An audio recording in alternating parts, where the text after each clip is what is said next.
Story Cup Season 3, this is Axiom versus Millenium, and as you can see in the top right corner of the overlay, there is the score, currently 3-2 in the favor of Millenium. A rather back and forth series, a 2-0 to a 2-0, and now Millennium's Dayshi has brought it back. And speaking of that handsome son of a gun spawning in the southern location. Oh wait, hang on. Team logo's wrong? Or team's wrong? Not sure if they'll remake for that or not. Because that confused me for a second. But I'll do the intros anyways. Spawning in the southern location of the map. Not on Axiom Esports. Ignore the logos for a moment, guys, because he's from Millenium. It's the Terran player, Dayshi. And his opponent to the north. Not from Millenium, despite what you see on the logos, guys. But representing Axiom. Crank it up! It's Axiom's Crank! Alright, so a bit awkward here. This has happened to me before. The admin just set the teams wrong. I'm sure this wasn't done on purpose. But Crank, I used to like you, Crank. What are you doing with this proxy? Well, actually, hang on. This proxy confuses me. It's a one-gate proxy, and usually you'll follow it up with a cyber core. But he's brought the probe back home. So he's looking to do a little bit of Zealot poke, I guess, but realistically, this isn't going to get a lot done, and because the gateway's exposed like this, he also alternatively won't be able to build anything at home to defend.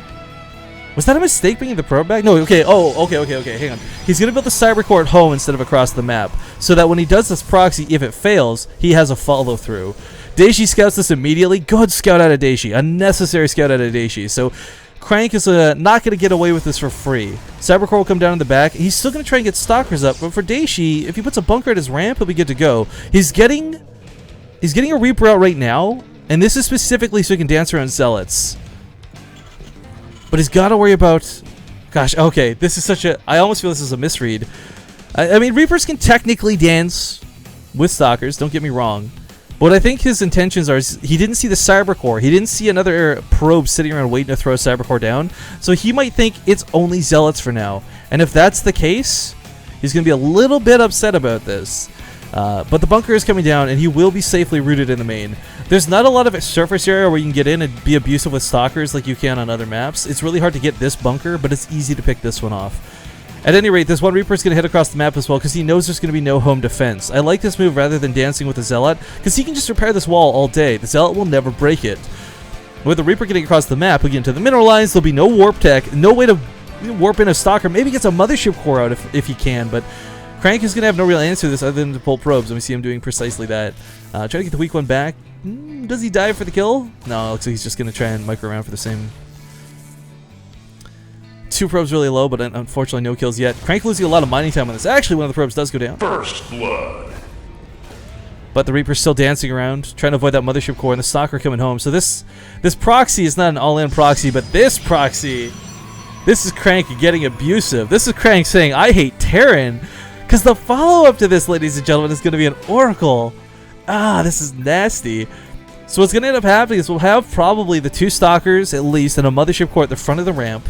Mothership core providing high ground vision, stalkers picking away at the supply depot, maybe poking at the bunker a little bit, while the Oracle tries to head to the mineral line. All the Marines will be focused up here, and again, I said it earlier, I'll say it again. There are some very precise numbers you need in TVP to deal with certain units. For a Mothership core, you need 3 Marines. For an Oracle, you need 6. No more, no less. Well, plenty more, but no less. If you have 5 Marines and you micro them like a god, it still won't be enough to kill an Oracle.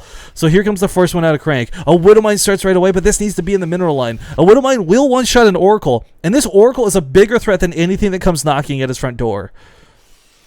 Crank's actually followed back a little bit, waiting for the Mothership core, I guess. Going to expand behind this too. So this starts off a little bit cheesy, but he's actually going to play this out rather nicely. His probe count isn't too bad either. Chrono Boost definitely helps make up that difference, but... Oh man, Crank. Crank. I'm Terran, and I really respect you. You're one of my favorite Protest players to watch stream, but I hate you so much right now. Dayshi is actually going to deal with this, though. Even if the Widowmine doesn't catch it, he's got the Marine count. So this is an annoyance. Oh, and he tries to fly away, but doesn't quite get away in time. In a magnificent explosion of green... He dies. Now for Dayshi, this actually is great. This puts him up in a big way. You might look at this and think, okay, well guess what? Crank is now screwed. Or, sorry, I mean, Crank lost an Oracle, but it's not a big deal. But honestly, Well, this doesn't exactly screw him out of the game. This puts Dayshi ahead in a big way. That Oracle is the difference of +1 timing. That Oracle is the difference of a Twilight Council. I gotta be honest, I'm sitting here shrugging. Why didn't Crank just blink all in like Baby Knight did earlier? Because Polar Knight is one of the most abusive maps you can blink all in on. He may still try to follow that up a little bit later, but the timing's already gone out the window. You're not going to hit it at a time before Dayshi's prepared. And I mean, he's got already the starport up, and that's when you really start shutting this down. Second Oracle is out. Third one coming out as well, but he's sending these back home. So a little bit worried about a counterattack, perhaps. More worried about the Reaper. There is the Mothership core available for an overcharge, so this drop won't get the most damage. He may need to burn a detection, an envision on the Oracle. Go detector mode to deal with Widowmine if it had unloaded, but yeah, the overcharge alone will save it for the time being. Stalker actually might pick off the medevac. Oh, this is actually getting really low. Losing a medevac pretty early is a bit devastating as well. Losing one of the Stalkers to that Widowmine hit, and of course he was also going to lose that Zealot too. Couldn't quite, does get the last hit, there we go. Oracle can now deal with the Marines. As stated before, guys, you need 6. 5 doesn't cut it. So the Oracle will live. Nice cleanup there out of Crank. So, you know, he lost his Oracle, and that was a little bit bad, but he kind of just turned that around. Picking off that medevac was huge.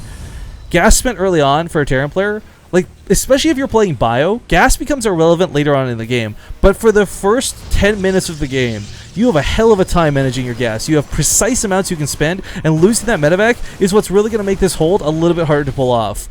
Now, there is a Widowmine here. He did see it, and a vision pops off, and he's able to detect it as well, but doesn't want to quite dive into it. Crank has no blink follow-up to this, guys. It's Oracles and Stalkers.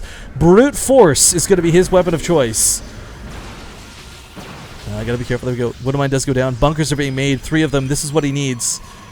No blink, though. Is he trying to fake out blink? Just maybe scare with the Oracles? Alright, well, a couple Marines in the main gonna fall back. This might allow the Stalkers to push forward. Does have to be careful. 2 HP keeps that Stalker alive. Bunkers are a bit volatile, but Cranks, I don't know. Without tech, this is what I'm talking about, guys. Without the Oracles, without...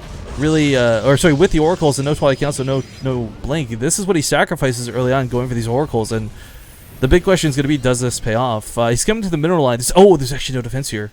Ooh, these Oracles are going to get some mega kills. Not even a turret. He recognizes this, gets on top of the SCVs right away. Crank going to start racking up the kills. 10 SCVs dead so far, and the Marines coming in, but there's not enough of them. Even a Marauder being focused down. That means the Stalker's going to have a less of a threat to deal with later. But now there's Marines, and he's got to back on out of here with, whoa, 4 HP. He gets one of those Oracles out alive. Cuts into this pretty hardcore, but now turrets are being placed down, and unfortunately that means he's not going to be able to have that second follow-up attack. Crank did put down a Twilight Council, guys, but Blink was sort of delayed. It's on the way now, and he's starting that Chrono Boost. But I kind of can't help but think it's too late at this point. He's going to be running away from Stim Bio. There is no concussive shells. He's got that much going for him, but... Ooh, with the Oracles popping their damage off, he just loses 2 right away. Suicidal, to say the least. Stim giving chase. Blink nowhere close to complete. These Stalkers are splitting up in the hopes of keeping a segmented amount of them alive. But what does he have for defense at home? There's going to be an overcharge, right? Where's the Mothership core? Oh, God, no, he didn't lose it. Time warp? Time warp? No! Oh, Crank! No! Oh, that was a devastating loss! Now he has no overcharge for either of his bases! Dayshi can do the most dangerous thing any Terran player can. He can either just push hard or he can split drop. Either way, Crank losing that Mothership core with 200 energy on it is going to really hurt him here on the defense. Picking off some of the Marines, pulling the probes into this. This is looking to be about game here.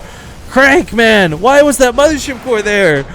GG! Dayshi puts Axiom on match points. Now 4-2. The advantage for Axiom, though, is they still have Alicia they can play, or they can resurrect Ryung or Impact or any of the players that have already played out. And you know what? Impact has a really darn good TVZ.